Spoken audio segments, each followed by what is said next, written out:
En Dani. Tarot y Verdad. Capítulo 5. Desvelando nuestro legado. Los capítulos anteriores sirvieron para revelar la perfección del universo y cómo todo está compuesto de energía, con aplicaciones tanto negativas como positivas.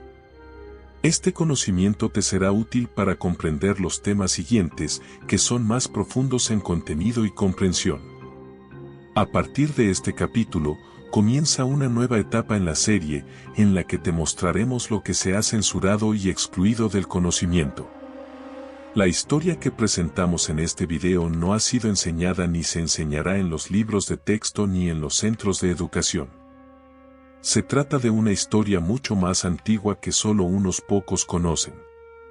La historia que conocemos no se extiende más allá de los 6000 años, pero la historia que se expone en este video se remonta a más de 10.500 años atrás, a la cuna de las civilizaciones, Sumeria, también conocida como Babilonia o Mesopotamia.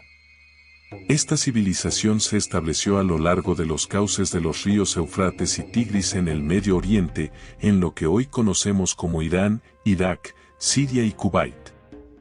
Sumeria fue la primera civilización en desarrollar un sistema complejo de escritura, utilizando jeroglíficos en tablillas de arcilla. Al adentrarnos en la mitología y la religión sumeria, encontramos que uno de los datos más destacados de sus registros es la descripción precisa de cada planeta en el sistema solar, así como información sobre la estrella Sirio y la constelación de Orión. Sin embargo, la historia más importante y relevante se relaciona con su teoría sobre la creación de la Tierra y la llegada de los Anunnaki. Según las tablillas sumerias, existe un 10º planeta en nuestro sistema solar, ubicado entre Marte y Júpiter, llamado Nibiru. Este planeta, debido a su órbita completamente diferente a las demás, se acerca al Sol y a la Tierra cada 3600 años, según las tablillas. Estas antiguas escrituras sostienen que Nibiru, al aproximarse al sistema solar hace cientos de miles de años, colisionó con el planeta llamado Marduk o Tiamat, y de esta colisión se originaron la Tierra, la Luna y el cinturón de asteroides.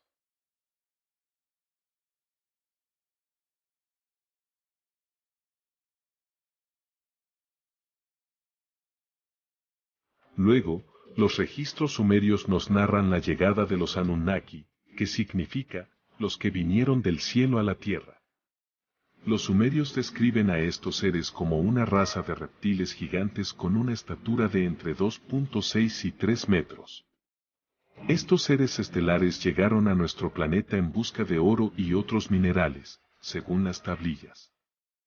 El rey de los Anunnaki era conocido como Anu, también llamado Baal, y sus hijos eran Enki y Enlil. Enki, un experto en genética, manipuló el ADN de los homínidos locales, creando así una nueva raza de humanos esclavos que servirían como mineros en la extracción de oro. Los sumerios representaban esta manipulación genética del ADN con el símbolo ahora conocido como el caduceo de la medicina.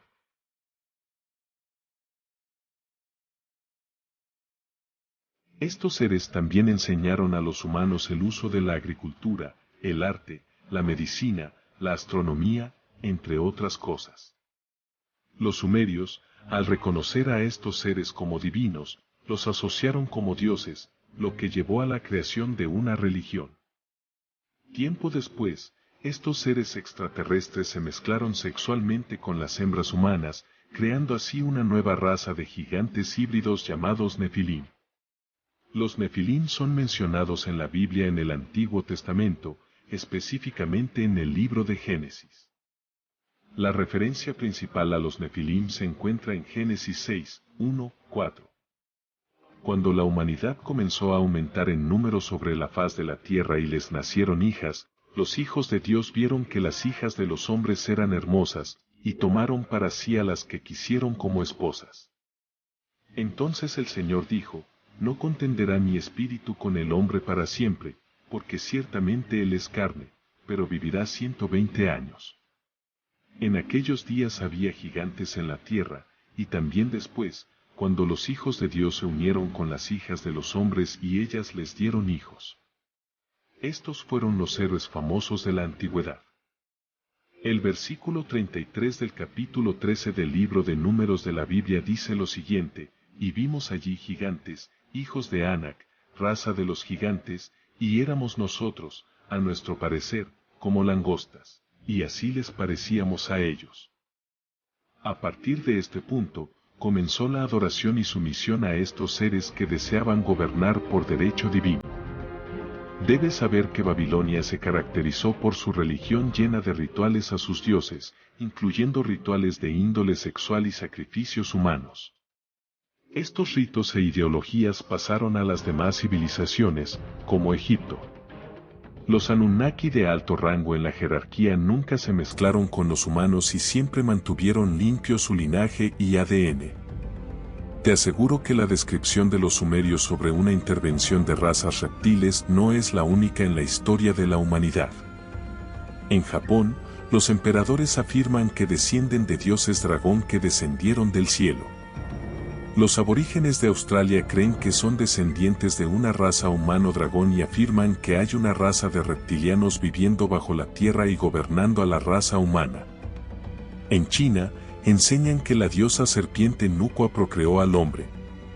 La India llama a estos dioses reptilianos nages y dice que inseminaron a sus familias reales.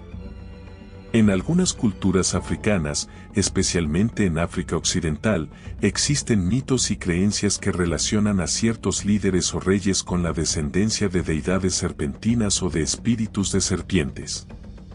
Estos mitos a menudo se asocian con la espiritualidad y la creencia en la conexión entre los gobernantes y los reinos espirituales. En Sudamérica, los mayas enseñan que sus antepasados eran la gente serpiente. Su dios Sol Trueno era un dragón llamado Kukulcán. Los aztecas dicen haber sido creados por una mujer serpiente, y uno de sus dioses es Quetzalcóatl, el dios serpiente emplumada. En Norteamérica, los indios Hopi creen que dioses vinieron del cielo para procrear con sus mujeres y se refieren a ellos como los hermanos serpiente. Los descendientes del rey Anu en Sumeria y Babilonia pueden ser rastreados en el tiempo. Los faraones de Egipto eran del linaje de los dioses babilónicos. La ideología y mitología de los dioses egipcios fueron adoptadas por los griegos. Los gobernantes del Imperio Romano pueden ser rastreados hasta la monarquía egipcia. A través de Europa, todas las familias reales pueden relacionarse con los emperadores romanos y egipcios. El linaje real de Europa pasó a los gobernantes y la élite de los Estados Unidos de América, donde gobiernan en la actualidad. Esto significa que todas las civilizaciones antiguas del mundo fueron influenciadas por una posible intervención alienígena, según sus propias historias. Como pueden observar, en casi todas las culturas antiguas, los reptiles o serpientes han estado relacionados con el conocimiento. La Biblia, desde un principio, nos advierte sobre esta serpiente. Génesis 3, 1, 5 de la Biblia, que relata la historia de la tentación de Eva en el jardín del Edén, dice lo siguiente. 1. La serpiente era astuta, más que todos los animales del campo que Jehová Dios había hecho. Sino que sabe Dios que el día que comáis de él, serán abiertos vuestros ojos, y seréis como Dios, sabiendo el bien y el mal. Aparte, las costumbres y religión que se iniciaron en Babilonia son las mismas que en Egipto, Grecia, Roma, Inglaterra y ahora continúan en la misma línea histórica, con modificaciones. Más adelante entenderás por qué en la mitología egipcia se encuentran los mismos dioses sumerios, solo que con diferentes nombres. Antiguos de la zona afirman que la cultura egipcia fue una combinación de la ideología babilónica con los conocimientos de la Atlántida. En el siguiente episodio, explicaremos la relación babilónica en Egipto, sus dioses y costumbres, y el motivo por el cual se dice que nuestra civilización tiene raíces egipcias.